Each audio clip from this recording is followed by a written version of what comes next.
Halo pemirsa, apa kabar hari ini? Semoga Anda selalu sehat di masa pandemi dan selalu bersemangat untuk menjalani aktivitas. Bagi pemirsa yang harus tetap bekerja di luar rumah, jangan lupa untuk menggunakan masker. Hari ini program Berita News Point hadir menjumpai Anda bersama saya Khairunisa. Selama 30 menit ke depan, News Point akan menyajikan berita terbaru seputar Universitas Brawijaya dan Malang Raya. Jangan kemana-mana, keep on our channel News Point.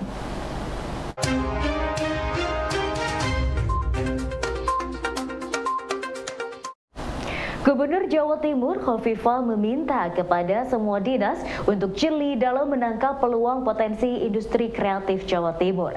Hal tersebut ditangkap oleh Dinas Pariwisata dan Kebudayaan Jawa Timur dengan menggandeng perguruan tinggi dan SMK jurusan Tata Busana untuk mengemas potensi busana muslim.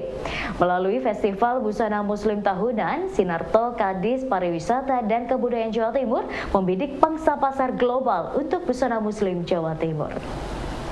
Budaya dan pariwisata bersama teman-teman saya di Jawa Timur mencoba untuk membaca peluang tentang perkembangan dunia modern atas para penghasil produk pasca bahwa yang namanya fashion muslim salah satu peluang pasar yang harus kita coba dekati dengan berbagai batas.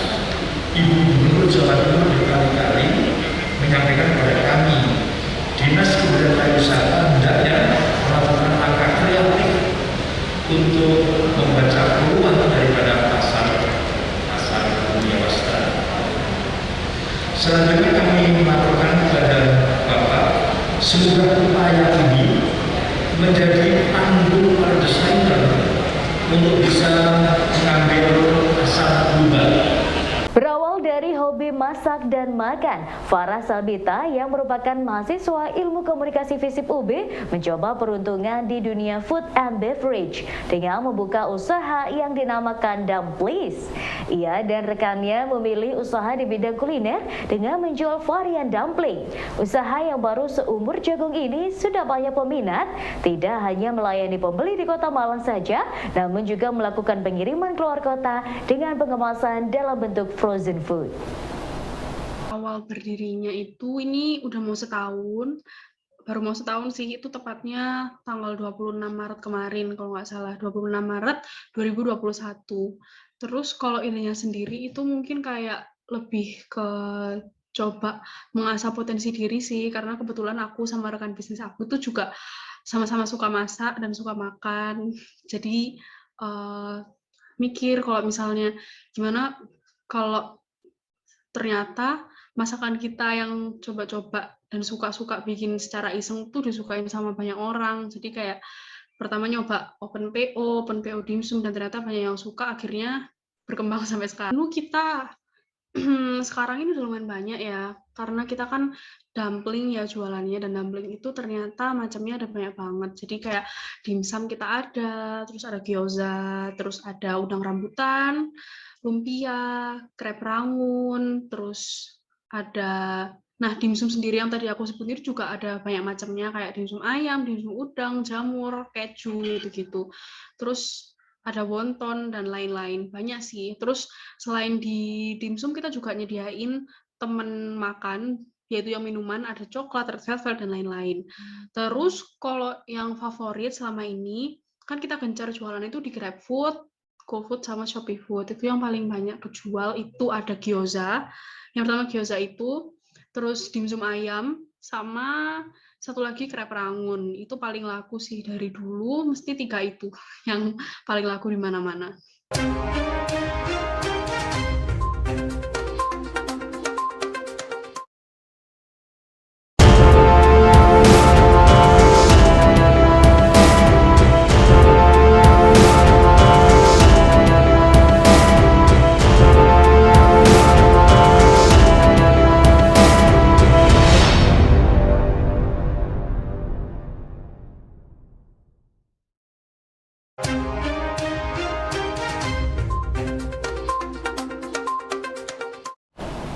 Pemanfaatan sumber energi biomasa menurut Sri Suhartini dapat dilakukan dengan melihat beberapa aspek. Salah satunya dilakukan di area yang minim konflik. Area daratan menurut Sri rawan konflik seiring dengan maraknya alih fungsi lahan pertanian menyempit, pembukaan hutan untuk kepentingan lain, sehingga dalam pandangannya pengembangan sumber biomasa dari laut menjadi salah satu pilihan strategis bagi Indonesia. Dengan 2/3 wilayah Indonesia adalah laut, maka pengembangan sumber energi biomasa menjadi sangat mungkin dikembangkan dari laut atau marine biomass. Juga harus memperhatikan supply chain, ya, rantai pasok dan logistiknya. Tadi bicara Bapak, lokasi kan beda-beda gitu Pak. Nah, kita juga harus bicara itu ketika kita memilih biomasa mana yang tepat untuk dijadikan sebagai bahan baku untuk anaerobic digestion. Maka kita harus memperhatikan satu, ketersediaan biomasa, kemudian tidak ada konflik, Pak. Ya. Yang pasti tidak ada konflik untuk penggunaan biomasa tersebut, baik untuk pangan ataupun juga pakan. Ya, kalau ada konflik bahaya, Pak. Ya, jadi kita memilih biomasa itu yang menghindari terjadinya ada konflik. Karena itu kenapa yang saya bilang tadi, shiftingnya adalah ke marine biomass, ya, mencari biomasa di laut yang sehingga pemenuhan kebutuhan pangan yang berasal dari land biomass itu tidak terganggu. Atau juga penggunaan lahan yang terbatas ya Pak ya. Jawa itu kan lahan semakin menipis ya Pak ya. Ya maksudnya semakin berkurang gitu kan ya, untuk lahan pertanian kebanyakan berkembang menjadi area perumahan atau areal komersial gitu kan Pak. Jadi kalau misalnya menggunakan lahan tanah untuk penyediaan biomasa bioenergi, otomatis akan mengurangi ketersediaan lahan untuk pemenuhan pangan kan, dan itu tidak kita inginkan. Jadi kita memikirkan bagaimana menyediakan, bagaimana Indonesia itu tahan pangan, bagaimana Indonesia itu tahan energi tanpa mengorbankan satu sama lain.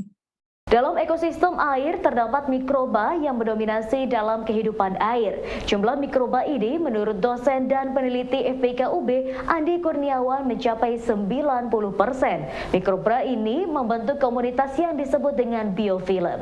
Keberadaan mikroba ini menarik karena mereka merupakan makanan bagi hewan air herbivora dan karnivora yang kemudian hewan air berupa ikan menjadi konsumsi manusia. Penelitian kami juga menemukan bahwa keberadaan mikroplastik sangat erat dengan keberadaan mikroba. Nah, mikroba sendiri ketika hadir di alam membentuk satu komunitas yang disebut dengan biofilm. Jadi biofilm pada prinsipnya adalah komunitas mikroba. Dan penelitian kami menunjukkan di ekosistem perairan lebih dari 99% mikroba, terutama bakteri, hidup dengan membentuk biofilm.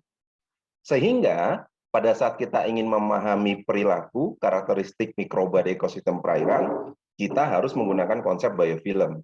Dan biofilm ini punya kemampuan untuk mentrap, punya kemampuan untuk menangkap berbagai partikel. Dan penelitian kami menunjukkan bahwa biofilm bisa menangkap mikroplastik. Sehingga kalau kita bertanya, oke, mikroplastik ada di ekosistem perairan. Selain di sedimen dan di air, dia akan ada di mana? Keberadaan biofilm mendapat perhatian khusus ketika meneliti keberadaan mikroplastik bukan tanpa sebab. Menurut Andi Kurniawan, di dalam biofilm, selain mikroba terdapat patogen yang berbahaya bagi kehidupan akuatik, yang bersifat lebih padat dan berjumlah lebih banyak. Selain itu, biofilm juga mampu terbentuk di atas mikroplastik dengan jumlah yang lebih banyak bakteri patogennya.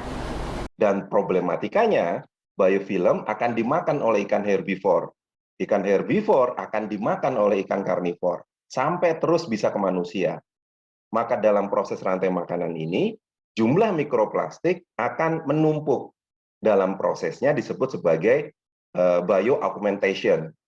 Nah, pada saat ini terjadi, jumlah mikroplastik yang awalnya di air rendah, bisa semakin berkumpul, sehingga dapat menyebabkan persoalan, termasuk persoalan kesehatan manusia. Selain itu, kami juga menemukan bahwa bakteri-bakteri patogen yang berbahaya untuk kehidupan organisme akuatik dan manusia itu lebih padat di dalam biofilm. Dan biofilm juga bisa terbentuk di atas permukaan mikroplastik. Sehingga sebagai contoh, ada bakteri patogen. Kalau di air jumlahnya hanya 10⁻⁶. Tapi pada saat dia membentuk biofilm, dan biofilmnya itu terbentuk di atas mikroplastik, jumlah bakteri patogen ini bisa naik sampai 10⁹ sel per mililiter. Sehingga dalam konteks ini, keberadaan bakteri patogen itu menjadi lebih melimpah, sehingga lebih berbahaya untuk kesehatan organisme akuatik ataupun manusia.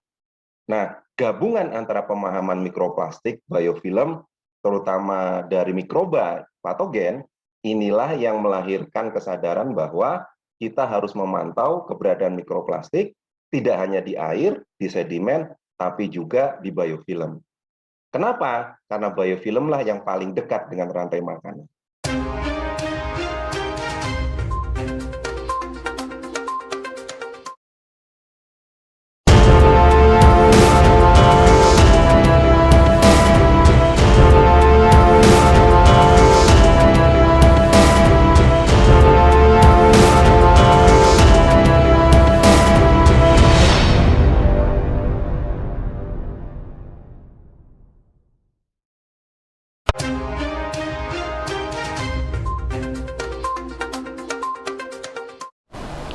Penelitian mengenai mikroplastik yang dilakukan oleh Universitas Brawijaya di Sungai Berantas bukan tanpa alasan.